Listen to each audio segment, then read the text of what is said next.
Saludos, estimados compañeros. Mi nombre es Aide Mansueta, estudiante de la maestría en matemática de la Pontificia Universidad Católica Madre Maestra en la asignatura de ecuaciones diferenciales ordinarias con el profesor el doctor Primitivo Acosta. El objetivo de este video es dar un esbozo acerca de los principales fundamentos conceptuales de la transformada de Laplace y ver un ejemplo de la misma. La transformada de Laplace es un procedimiento desarrollado por el matemático y astrónomo francés Pierre-Simon Marqués de Laplace, que permite básicamente cambiar funciones de la variable del tiempo t a una función de la variable compleja s.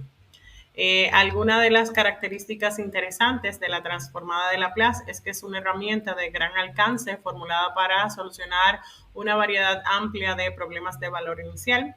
La estrategia es básicamente transformar las ecuaciones diferenciales difíciles en problemas simples de álgebra donde las soluciones pueden ser obtenidas fácilmente.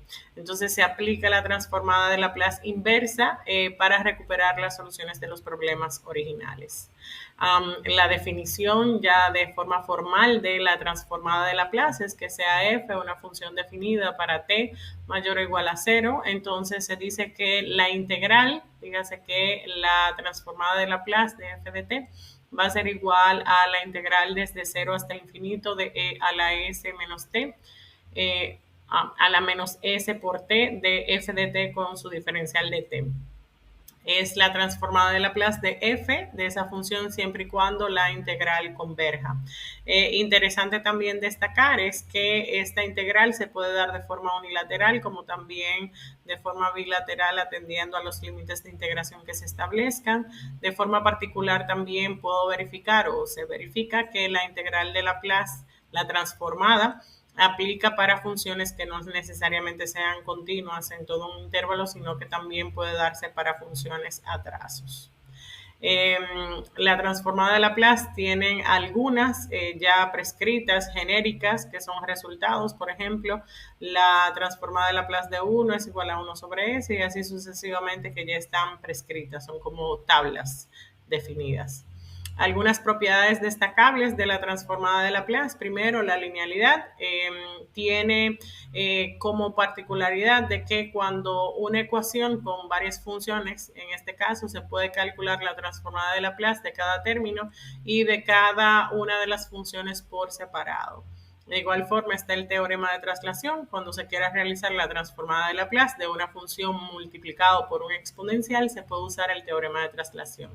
De igual forma, el teorema de convolución, si f por g representa la convolución de las funciones f y g, entonces al calcular la transformada de Laplace, se puede sacar la transformada de cada una de esas funciones y multiplicarlas.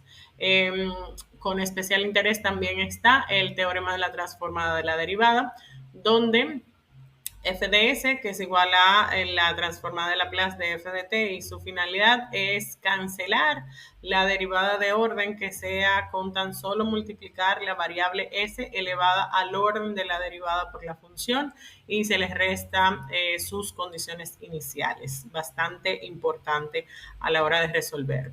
También está el teorema de la transformada de la integral, que se aplica este teorema cuando se calcula la transformada de Laplace a una integral, esto es, que se multiplica por 1 entre s la transformada de la función. Otro punto destacable dentro de la transformada de Laplace es la transformada inversa, que consiste en pasar la solución que se encuentra en el dominio de la frecuencia al dominio del tiempo, como originalmente estaba la función. Hay una pequeña tabla con algunas generalidades acerca de la transformada inversa. Interesante también destacar que al aplicar la transformada inversa, también muchas veces es necesario emplear el método de fracciones parciales que ya hemos aprendido en otros cursos de cálculo. El procedimiento general para usar la transformada de Laplace es primero sacar la transformada de Laplace de cada lado de la ecuación diferencial, aplicar los teoremas necesarios, tal como habíamos mencionado anteriormente, despejar la variable dependiente, aplicar la transformada inversa usando las tablas correspondientes y luego ya finalmente obtener la solución en el dominio del tiempo. Un ejemplo: yo he seleccionado un ejercicio de sistema de masa resorte bastante sencillo, pero que será bastante interesante conocer cómo funciona la transformada de Laplace en este caso. El problema dicta de la siguiente manera: se cuelga un objeto de 1.5 kilos de un resorte y se observa un estiramiento de 61 centímetros hasta el punto de equilibrio. Primero, ¿cuál sería la constante de resorte? Luego, si se estira el objeto hasta 40 centímetros abajo del punto de equilibrio y se suelta, ¿cuál es la posición del objeto 10 segundos después? Y finalmente, ¿cuál es su velocidad en ese punto, dígase, en esos 10 segundos después? Importante saber que previo a elaborar o a establecer esa ecuación diferencial, es bueno saber que esa ecuación diferencial está sustentada en la ley de Hooke y en la segunda ley de Newton, para las consideraciones del tema del resorte, la masa, el peso, la fuerza de resorte, la constante, la posición y todo lo demás. Pero que en general se puede establecer que la masa por la segunda derivada, que es básicamente por la segunda derivada, que sería no la velocidad, más la constante de ese resorte por la posición, es igual a 0. Entonces, si trabajamos con el primer acápite, que sería A, nos pregunta cuál es la constante del resorte. Es bueno saber que el equilibrio de ese resorte con respecto a ese objeto se alcanza cuando el peso es igual también a esa fuerza del resorte. Ahí es donde se verifica el punto de equilibrio básicamente. Sustituyendo, sabemos que el peso es masa por gravedad y eso va a ser igual a la fuerza del resorte, que sería esa constante del resorte por esa distancia de estiramiento que definimos y. Usamos la variable y porque estamos trabajando con un movimiento vertical y es mucho más fácil relacionarlo de esa forma. Sustituyendo, entonces tendría la masa, que ya viene previamente establecida, 1.5 kilos por el valor de la gravedad, que sería 9.8 metros sobre segundo cuadrado, igual a la constante del resorte, que es lo que ando buscando, multiplicado por esa distancia de estiramiento que sería Y, que serían esos 61 centímetros convertidos a metro, trabajando con la misma unidad de longitud, sería 0.61. De ahí despejamos el valor de K, que sería 1.5 kilos por 9.8 metros sobre segundo cuadrado sobre 0.61 metros. Entonces ahí obtenemos 24 newton, que sería la unidad de kilogramos por metro sobre segundo cuadrado sobre metro. Eso nos da el valor de la constante del resorte. La siguiente parte sería verificar que si ese objeto se estira hasta 45 centímetros abajo del punto de equilibrio y se suelta, ¿cuál sería la posición de ese objeto 10 segundos después? O sea, ¿qué pasa cuando se dispara y transcurren 10 segundos? Con esta información, obviamente me permito extraer los valores iniciales de mi ecuación diferencial, donde yo verifico primero que en el punto de equilibrio, dígase en t igual 0, voy a verificar que la distancia de estiramiento es de 0.4 metros y entonces la velocidad, que sería la primera derivada, entonces sería igual a 0. Recordando la ecuación diferencial que establecimos de que la masa por la segunda derivada más la constante por la variable y sería igual a 0, sustituimos aquí y tenemos entonces 1.5 por la segunda derivada más 24, que fue la constante del resorte que calculamos, por y igual a 0. Para aplicar la transformada de Laplace necesitamos que el coeficiente de la segunda derivada sea 1 y por tanto entonces dividimos la expresión completa entre 1.5 y haciendo esto entonces obtendríamos y' más 16y igual a 0. Una ecuación diferencial bastante sencilla y entonces ahora vamos a aplicar la transformada de Laplace. Para aplicar la transformada de Laplace a esta expresión que obtenemos, considerando también los valores iniciales de la y en el punto 0 igual a 0.4 y la velocidad en el punto 0 igual a 0, entonces aplicamos la transformada de Laplace a la ecuación diferencial. Entonces nos quedaría la transformada de Laplace de la segunda derivada más la transformada de Laplace de 16y igual a 0. Recordando también por el teorema de la transformada de Laplace de la derivada, que la transformada de Laplace de la segunda derivada va a ser igual a s al cuadrado por la transformada de Laplace de y menos s por esa función, o sea, y sub 0, y evaluada en 0 menos y' evaluada en 0 también. Sustituyendo los valores iniciales que nos facilitaron, entonces yo sé que y sub 0, o sea, y evaluada en 0 es igual a 0.4 y la primera derivada evaluada en 0 es 0. Entonces eso me da la expresión que tengo aquí, que sustituí en la transformada de Laplace de la segunda derivada, que sería s al cuadrado por la transformada de Laplace de y menos 0.4s más la transformada de Laplace de 16y que tenía. Sacamos el 16 del coeficiente que no afecta. Luego, entonces, esta parte, el negativo 0.4, lo cruzamos al otro lado de la expresión para quedarnos con todas las que son transformadas de Laplace de un lado. Sacamos factor común de la transformada de Laplace.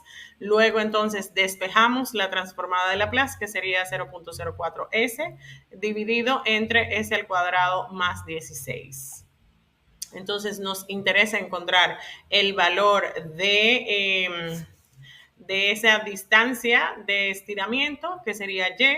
Despejamos, aplicamos la transformada de Laplace inversa, que sería entonces y igual a la transformada de Laplace inversa de la expresión que tenía, 0.4s sobre s cuadrado más 16. Recordando que habíamos mencionado que la transformada de Laplace inversa también tienen unas tablitas ya de referencia que nos permiten orientarnos de forma correcta. Para verificar esto, entonces, extraemos ese 0.4, lo sacamos como factor común fuera, igual aprovechamos este cuadrado que tenemos aquí, sería s al cuadrado más 4 al cuadrado, que sería la equivalencia de 16 al cuadrado, para poder entonces equiparar o comparar con la equivalencia de que el coseno de k por t es igual a la transformada de Laplace inversa de s sobre s al cuadrado más k cuadrado, que sería la expresión equivalente que tenemos, donde k obviamente es igual a 4. De ahí entonces se desprende el 0.4 que teníamos como factor ahí, como coeficiente, por el coseno de 4, que sería el valor de k, por t. Eso nos da la distancia de estiramiento o la posición en ese momento, en ese tiempo. Entonces, como me pide cuál es la posición del objeto 10 segundos después, entonces evaluamos esa expresión que hemos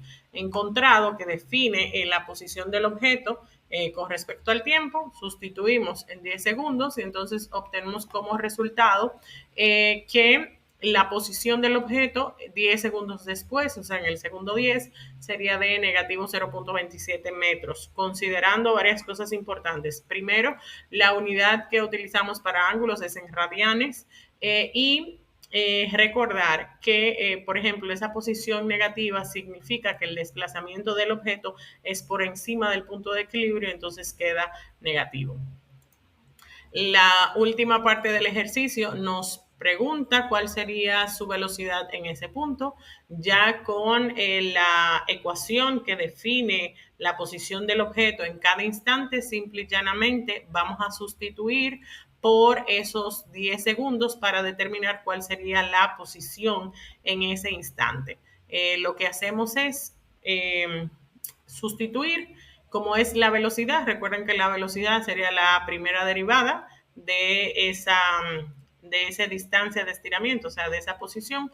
Derivando, la derivada de coseno es negativo seno, es una derivada que es un producto de cadena. Entonces, al final, al derivar el coseno de 4t, tenemos que sería menos 4 seno de 4t. Multiplicando 0.4 por negativo 4, obtengo negativo 1.6 por el seno de 4t. Sustituyendo en la posición, o sea, en ese punto que serían esos 10 segundos, igual, entonces voy a tener seno de 40 usando la unidad de medida de radianes. Entonces, la posición, la velocidad después que han transcurrido esos 10 segundos sería de negativo 1.18 metros sobre segundo cuadrado. Hasta aquí es mi video. Espero que se haya comprendido todo correctamente. Muchas gracias.